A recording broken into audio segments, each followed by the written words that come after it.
केळ्यापासून असे soft juicy banana rasmalai, फक्त 2 केळी आणि तयार होईल असा रॉयल डेझर्ट. प्रत्येकजण रेसिपी विचारेल. शेवटची सिक्रेट टिप अजिबात चुकवू नका. करूयात मग सुरुवात. सर्वप्रथम आपण पॅनमध्ये अर्धा लिटर फुल फॅट मिल्क घालून घेतो. दुधाला आपला उकळ आलेला आहे. आता आपल्याला इथे दूध सतत हलवत राहायचं आहे, म्हणजे दूध खाली चिकटणार नाही. आता आपण बनवतोय रसमलाईसाठीची रबडी, पण तीही इन्स्टंट, अगदी 10 मिनटात तयार होईल अशी. रबडी आपली झटपट तयार व्हावी यासाठी आपण यामध्ये घालणार आहोत एक सिक्रेट पदार्थ. तो काय आहे तुम्हाला पुढे कळेलच. दूध मी 2 ते 3 मिनटं फुल गॅसवर छान उकळून घेतलेलं आहे. दूध आपलं थोडं आटलेलं आहे. आता यामध्ये मी घालते 1/4 कप साखर. तुम्ही तुमच्या आवडीनुसार किंवा तुम्हाला किती गोड लागतं त्या प्रमाणात इथे साखर कमी अधिक घेऊ शकता. साखर टाकल्यानंतर आपल्याला दूध थोडा वेळ सतत हलवायचं आहे, म्हणजे साखर आपली खाली तळाला लागून बसणार नाही. दूध आपण पॅनमध्ये गरम करायला ठेवलं आहे. आता पुढची तयारी करून घेऊया. इथे वाटीमध्ये मी 3 ते 4 चमचे थंड दूध घेतलेलं आहे. यामध्ये आपण घालून घेतो आहे अर्धा चमचा व्हॅनिला कस्टर्ड पावडर. ती छान आपल्याला याच्यामध्ये मिक्स करून घ्यायची आहे. कस्टर्ड पावडर आणि दुधाचं मिश्रण आपलं रेडी झालेलं आहे. साखर घालूनही 2 ते 3 मिनटं आपलं दूध छान उकळून झालेलं आहे. आता यामध्ये आपण घालून घेतो आहे दूध आणि कस्टर्ड पावडरचं तयार केलेलं मिश्रण. हळूहळू हे घालायचं आणि एका हाताने आपल्याला दूध सतत ढवळत राहायचं आहे, म्हणजे याच्या गाठी तयार होणार नाही. ज्या वेळेला आपण इथे कस्टर्ड पावडर दुधात मिक्स केलं त्यावेळेला आपण थंड दुधाचा वापर केलेला आहे.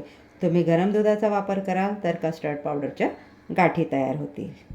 तुमच्याकडे वेळ कमी आहे पण तुम्हाला इन्स्टंट काहीतरी बनवायचं आहे, त्यावेळेला तुम्ही या पद्धतीने रबडी बनवू शकता कस्टर्ड पावडरचा वापर करून.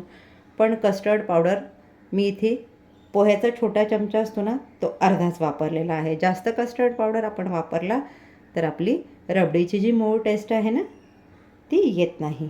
त्यामुळे कस्टर्ड पावडर ही प्रमाणातच वापरा, जास्तीचा वापर करू नका. कस्टर्ड पावडरचं मिश्रण घालून दुधाला एक उकळ आलेला आहे. आता यामध्ये मी घालते 2 चमचे कंडेन्स मिल्क. हे ऑप्शनल आहे, स्किप केलं तरी देखील चालेल. कंडेन्स मिल्क घालूनही आपल्याला एकदा मिक्स करून घ्यायचं आहे. यामध्ये मी घालून घेते 1 चमचा तुकडा केलेले काजूचे बदामाचे काप, प्रत्येकी 1 चमचा. यामध्ये मी घालून घेते छोटा पाव चमचा वेलची पावडर. वेलची पावडर घालून मिक्स करून घेते. यामध्ये घालून घेऊयात आपण केशर मिश्रित दूध. मी 2 चमचे दुधात 3 ते 4 केसरच्या काड्या टाकलेल्या. केसरचा फ्लेवर आणि टेस्ट रबडीमध्ये खूप छान येते. आता मला यापेक्षा घट्ट दूध करायचं नाही आहे. मी या स्टेजला गॅस घालवणार आहे. दूध गार झालं की ते आणखी घट्ट होईल, त्यामुळे आपल्याला या स्टेजला गॅस घालवून द्यायचा आहे. रबडी आपली इथे तयार झालेली आहे. हिला आपण गार करायला ठेवून देऊयात आणि घेऊयात पुढची तयारी करायला. आपण बनवून घेतो आहे रसमलाईसाठीचे गोळे. त्यासाठी मी इथे घेतलेल्या 2 पिकलेल्या केळी, मेजरिंग कपप्रमाणे 1 cup milk powder, 2 tablespoon cornstarch, छोटा पाव चमचा वेलची पावडर, छोटा अर्धा चमचा तूप. केळी आपल्याला ह्या छान चुरून घ्यायच्या, स्मॅश करून घ्यायच्या. केळी छान चुरून झाली. यामध्ये घालूयात कॉर्नस्टार्च, मिल्क पावडर, वेलची पावडर आणि तूप. यामध्ये ॲड करून घेऊयात थोडंसं मीठ. गोडाचा कुठलाही पदार्थ बनवताना त्याच्यात मीठ घातलं ना त्याची चव खूप छान फुलून येते. हे सर्व साहित्य मिक्स करून आपल्याला याचा डो बनवून घ्यायचा आहे. पारंपरिक पद्धतीने बनवली जाणारी रसमलाई तर आपण नेहमीच खातो. ती टेस्टलाही छान लागते आणि बनवायला वेळ देखील खूप लागतो. पण तुम्हाला तीच टेस्ट जर रिप्लेस करायची असेल, त्याच चवीची तुम्हाला रसमलाई खायची असेल पण कमी वेळात बनवायची असेल, तर या पद्धतीने एकदा तुम्ही नक्की ट्राय करून बघा.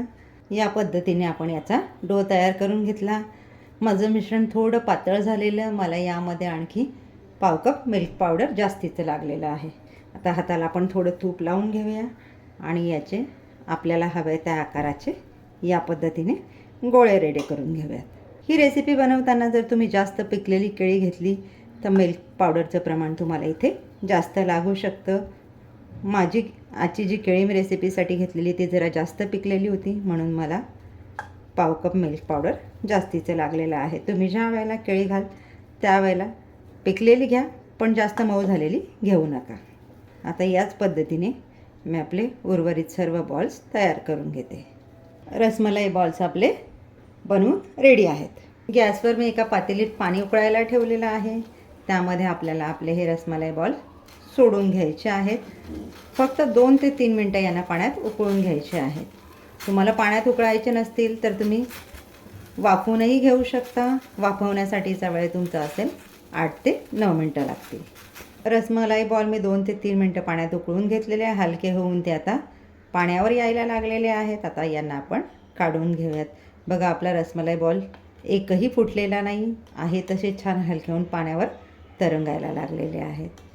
आपले बॉल्स रेडी झाले हे ओळखण्याची महत्त्वाची खूण ही बॉल्स हलके होऊन पाण्यावर तरंगायला लागले की आपण त्यांना पाण्यातून काढून घ्यायचा. रसमलाई बॉल्स आपण पाण्यातून काढून घेतलेले आहेत. आता यांना छान गार करून घेऊयात.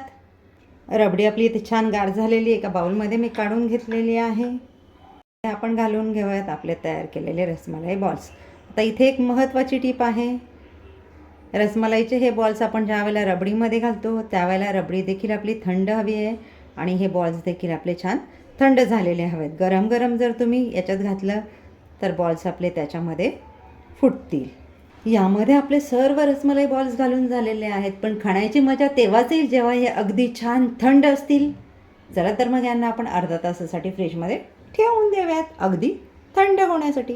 रसमलाई तर तुम्ही खाल्ली असेल पण अशी रसमलाई कधी खाल्ली आहे का? एकदा ही युनिक फ्युजन रेसिपी नक्की ट्राय करा.